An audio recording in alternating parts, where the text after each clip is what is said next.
Yeah, sure. Hello again, Mike. Before I get to the game, how about we just get a little bit of drama there at the end out of the way? What did you make of what you thought with a few minutes to go, and you know, how did you think it was handled? Well, I mean, obviously, those are we want to compete, and to me, there's always a line in sports, and you don't cross the line. And there was a takedown between two players, and then everybody started jumping in. The time I got down there, I had Terry Taylor had Nick in a headlock on his back, and Maldonado was punching him in the stomach. That's what I had. So, and everybody else that was trying to jump in, they're grabbing my players, and Maldonado is punching Nick in the stomach. So, to me, that's not basketball. We can play, we can compete, we can get after it. This is a hard playing league, and people don't cross the line, and that crossed the line. DJ, did you see it similarly? Absolutely. As soon as I said Nick go down, I was trying to get him up, but Couldn't. when you got someone in a headlock on their back, you just can't. It's non-professional. It's not basketball. I mean, it just shows you with the Brisbane Bullets, they want to throw little cheap shots at us just because they're going to finish last. I mean, it's not professional, and hopefully the league looks into it. Are you pretty angry around Mike about what you saw? Well, we're extremely excited about where we are in our journey of the season, and we have some really, really high goals and things that we want to do. And I know it's been a long, hard season for everybody. I don't know how many teams have to play a 4-game road trip at this point in the year. We played it in Perth, and then we had to go to Auckland, and then we had to play an afternoon game against Sydney, and here we are on the Gold Coast. It's a really, really hard challenge at this point in the year after 27 games. As hard and physical as this league is, to be on the road for 4 straight. I was really, really excited about the Ignite Cup. We made it a goal to try to win it. We wanted to be in the championship. We've talked about it. I thought it was really, really important to have those type of goals where we could boil it down and talk about quarter wins and then game wins, and to play in another game and sort of an elimination game. And, I got to be honest with you, I just wanted my guys to have a chance to play for some more money. And I think it's a really cool thing. I loved the in-season tournament when I was in the NBA.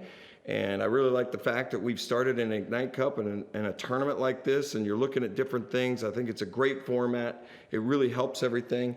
And, our goals are, I'm blending John. We've been on the road for a while, and we really want to be the best version of ourselves. So when something goes like that, I just don't want anybody to get hurt.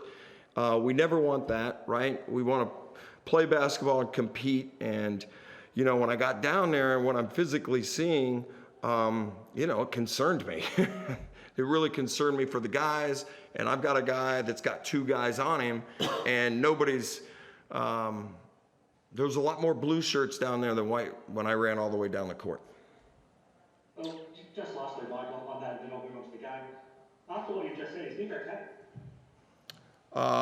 Yeah, I think he's okay. It just, I think it rattled all of us, to be honest with you. I mean, 2 guys get just tangled up. It's just basketball happens. But I don't know how all of a sudden that Terry Taylor's got him on his back and he's got a chokehold from behind. I do not know why anything is like that, where you're holding a guy by the neck and you're basically holding his arms down.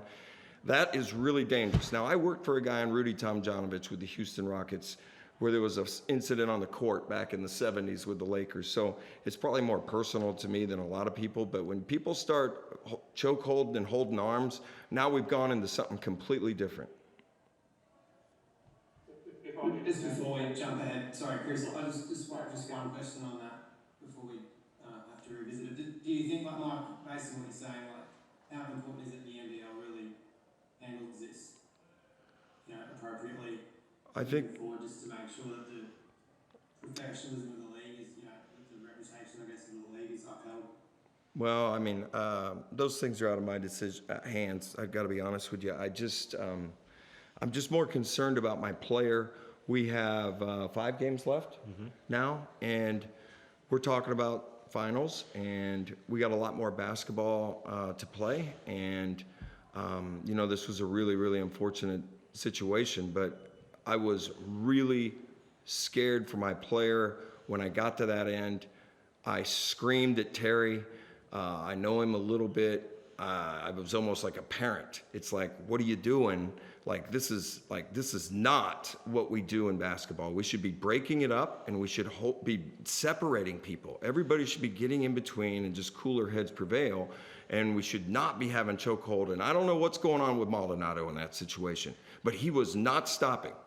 There was no stopping. So the reason everybody else was jumping in is because he kept going. So I am fired up, and I'm a little concerned that we can't get a guy that's it should be stopped. That's what should happen. The Brisbane Bullets should be taking their guy, and we should be grabbing our guy, and we should be just separating the situation, and the referees have got to do whatever they got to do to get in between that, to de-escalate the situation immediately. That's part of their job until the coaches can get there and everybody else. And we've got to hold people that are on the bench off the court, because that's when things get really nuts. We got to make sure the fans are off of it because it's on the baseline. Obviously there's a lot there. So let's go on to the game and talk about those things, because we're also super, super excited to be able to come back to the Gold Coast and play for a championship. Well, I'll come to the game with you, DJ. Obviously, you knew if you won this game, if you win enough quarters, you book in a spot in the Ignite Cup final. You've done that now. Is that a good feeling? Yeah, well, I'm super excited, and I'm going to let DJ answer it. Sorry. Yeah, when they first introduced the Ignite Cup, it's exciting. You get 4 extra games, 2 home, 2 away. I like the idea. You play for money as long as playing for a standing, and yeah, I like it, and hopefully it stays. And yeah, we've got some money to play for now, so I look forward to that. And now you've got to turn your attention to a big game on Saturday. You finally get to return home. You haven't been home for a few weeks, and you've got South East Melbourne coming. I'm sure once you get over the emotion of tonight, you'll be excited for that. Yeah, well, we'll go back, eat dinner, relax a little bit, fly back, and then get back to work Friday. And obviously, we knew what Southeast did to us last time in Perth, and obviously, we'll have our 6 man in the crowd, and we'll get to it, and hopefully, continue what we're doing. Mike, will it take a little bit to get over the emotion of tonight? Do you think? No, not at all. We wanted to play well for the Ignite Cup. We wanted to be in the championship game. That was important to the group, and I wanted them to be in that. I love the fact we played 4 more games this year, and I would love the fact that we're going to get a 5th game. And we're going to have a winner-take-all sort of game before the finals. And I think for my group, it's incredibly important to be in that type of situation. We've kind of been in a situation where we've been on top for a long time, and it's playoff time. And I think that's really exciting for us. And then we obviously have a kind of an interesting game at home on Saturday. So that's what we'll focus on. We'll focus on rest, recovery. After this long road trip, I thought the guys did a great job of trying to take care of their bodies.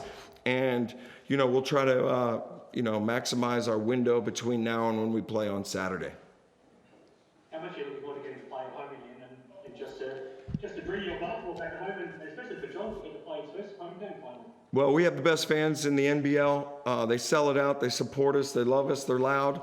We haven't played there for a while, man. John Jenkins has been all over the world and has never played a home game in Adelaide. I don't know how many times that's happened that, somebody goes from Romania to Perth to Adelaide for 2 days, to Auckland, to Sydney, to Gold Coast, to Adelaide before he can play a home game. So it'll be fun to have John there and have everybody welcome him.